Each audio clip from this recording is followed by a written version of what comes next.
हो गया। Excellent study point के यूट्यूब चैनल पर आप सभी विद्यार्थियों का स्वागत करते हैं। आशा करता हूँ कि आप सभी लोग स्वस्थ होंगे, मस्त होंगे, जबरदस्त होंगे। जैसा कि आप लोगों को मालूम होगा कि चैनल पर यूपी बोर्ड से संबंधित अति महत्वपूर्ण और ध्यान कराया जा रहा है, जिसका आज पार्ट 7 है। तो आते हैं क्वेश्चन नंबर 1 पर। इसमें लिखा है त्रिज्या r के एक वृत्त के कोण थीटा वाले त्रिज्यखंड के संगत चाप की लंबाई क्या होगी।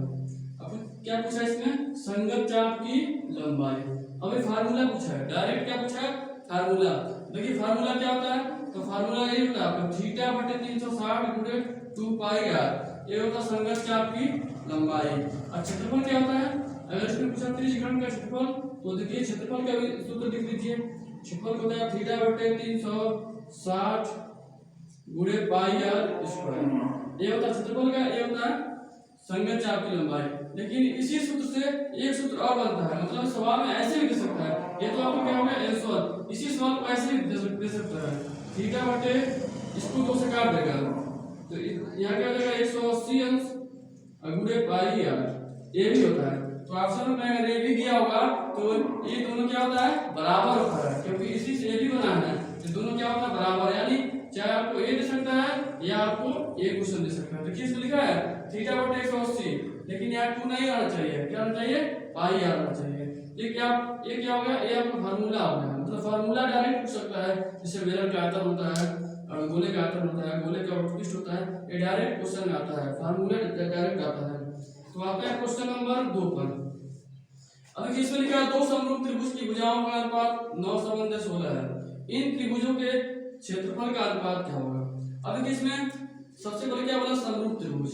समरूप त्रिभुज क्या होता है, मतलब ऐसा त्रिभुज जिसके रूप समान हो। देखने में क्या होना चाहिए, समान होना चाहिए।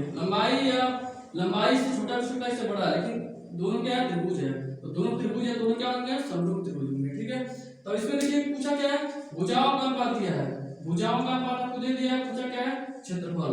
अब देखिए क्षेत्रफल का मात्रा क्या होता है, हमेशा क्या लिखते हैं, क्षेत्रफल जब मान आता है क्या लिखते हैं, मीटर स्क्वायर, सेंटीमीटर स्क्वायर। तो करना क्या है, अगर क्षेत्रफल पूछा है कुछ ना करना है, जितना दिया उसका स्क्वायर कर दीजिए बस। अब देखिए 9 का वर्ग क्या होता है, 81। तो 9 का वर्ग क्या होगा, 81।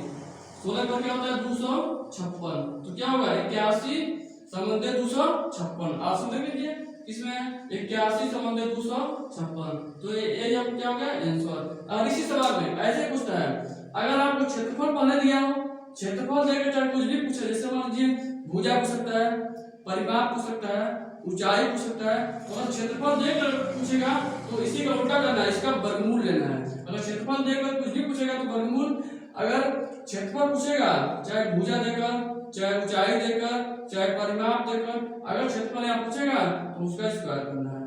क्वेश्चन नंबर 3, इसमें लिखा है यदि कोसेक a बराबर sec a, कोसेक a बराबर sec a, तो a का a बराबर है, कोण a बराबर है, मतलब कोण a का मान क्या होना चाहिए। अब इसमें देखिए, इसमें एक लिखा गया a, इसको समझिए। इसमें लिखा है 0 अंश। अब इसमें देखिए इधर बीच में क्या लिखा है a, जो a का मान होना चाहिए। अब देखिए इसके तरफ इसका मुख है, मतलब ये बड़ा होना चाहिए। तो a का मान किससे, 0 से बड़ा होना चाहिए। इसका मतलब क्या होता है, बराबर होना चाहिए। मतलब जो a का मान होगा वो 0 से बड़ा होगा और बराबर होगा। अब देखिए इसका मुख किधर है, 90 की तरफ है, मतलब कि अब जो a का मान होना चाहिए 90 से छोटा होना चाहिए या बराबर होना चाहिए। तो देखते हैं 90 से छोटा होना चाहिए, तो 90 से a क्या है, बड़ा है। ये तो आपका आंसर होगा नहीं, क्योंकि 90 से बड़ा है। बाकी तीनों ऑप्शन क्या है, 90 से छोटा है। अब इसमें देखिए एक ट्रिक क्या होगा, अब इसका ट्रिक देख लीजिए। इसमें डायरेक्ट आप बताते हैं 90 वाले केस में, जैसे 90 से बदलता है तो 90 वाले केस में हमेशा साइन कॉस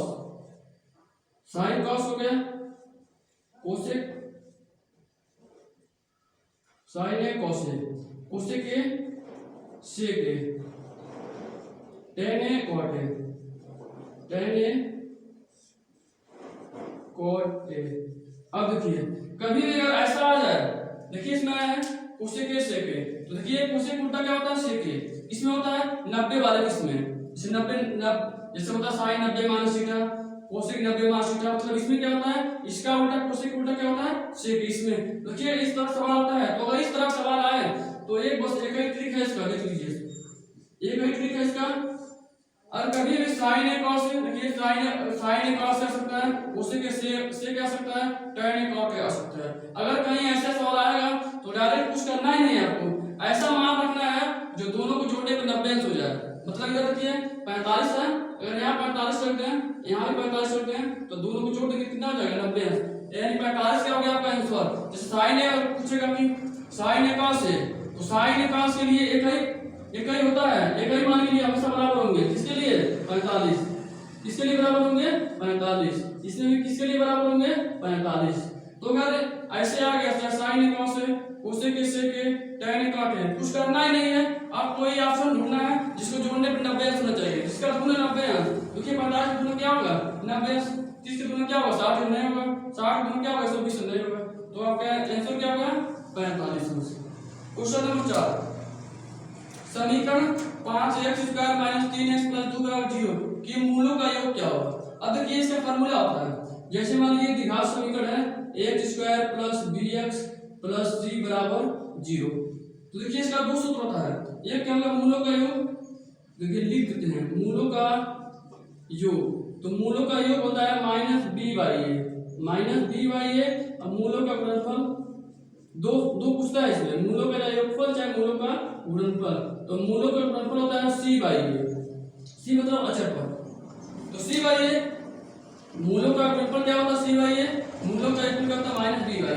तो इसमें चेक करेंगे क्या पूछा है मूलों का योगफल, तो देखिए मूलों का योगफल पूछा है तो -b/a मतलब माइनस, देखिए माइनस होता है। अब इसमें b देखिए लिखा है bx, इसमें देखिए यहाँ लिखा है 3x, मतलब x के साथ वाला जो होगा वही इसका मान होता है, तो x के साथ में यहाँ b है, x के साथ में यहाँ क्या -3 है, तो माइनस में प्लस था, फिर माइनस का क्या हो गया प्लस हो गया, ये 3 हो गया। अब उसके बाद a, यहाँ देखिए क्या लिखा है ax², मतलब x² के बगल वाला मान होना चाहिए, देखिए x² के बगल में क्या लिखा है 5, मतलब नीचे क्या होगा 3/5, ये आपका हो गया मूलों का योगफल। तो इसमें क्या पूछा है मूलों का योगफल, तो 3/5 किसमें हो जाएगा प्लस में, देखिए यहाँ माइनस में लिखा है, तो क्या होगा 3/5, ये आप क्या होगा आंसर।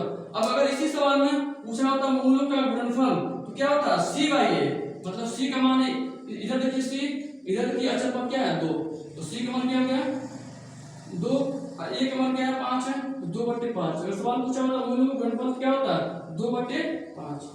क्वेश्चन नंबर 5 करते हैं। अब इसमें लिखा है यदि 3 cot a = 4 तो sec a का मान होगा। देखिए जैसे दिया है 3 cot a = 4, सबसे पहले cot a का मान क्या होगा, तो cot a का मान हो जाएगा 4/3, 4/3 हो गया।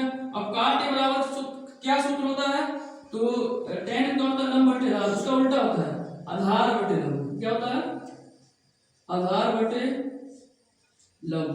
अब देखिए a हो गया, आपको पूछा क्या है sec a का मान, तो लिखेंगे sec a बराबर, अब का से क्या होता है आधार बटे कर्ण, तो उसका उल्टा होता है sec a, मतलब कर्ण बटे आधार, क्या होता है कर्ण बटे आधार, कर्ण बटे क्या होता है आधार। अब इसमें देखिए आधार क्या 4 है, यानी नीचे के कितना में चाहिए 4 में चाहिए, देखिए नीचे 4 में चाहिए, मतलब 2 ऑप्शन है अभी, आगे चेक करेंगे। अब देखिए इसमें दिया है ऐसे सवाल पिछले वीडियो में बताए होंगे। अब इसमें देखिए आधार लंब, तो कहीं भी अगर आपको लंब आधार चाहे आधार लंब का अनुपात अगर दिया है, इसके बाद क्या पूछा है आधार लंब दिया, क्या पूछेगा कर्ण पूछेगा, तो कर्ण निकालने के लिए बिना समकोण त्रिभुज बनाए इसको आप ला सकते हैं। कैसे, इसका वर्ग करेंगे 4 का वर्ग क्या होगा 16, इसका वर्ग करेंगे 3 का वर्ग क्या होगा 9, दोनों क्या करेंगे जोड़ेंगे कितना होगा 25, कितना होगा 25 होगा। इसी का क्या करना है वर्गमूल, इसी क्या करना है वर्गमूल, इसी का वर्गमूल लेंगे तो मतलब किसका वर्ग है 25, तो किसका वर्ग होता है 5, तो कितना है तो 5/4 क्या होगा 4, देखिए एक ऑप्शन किसमें है 5/4।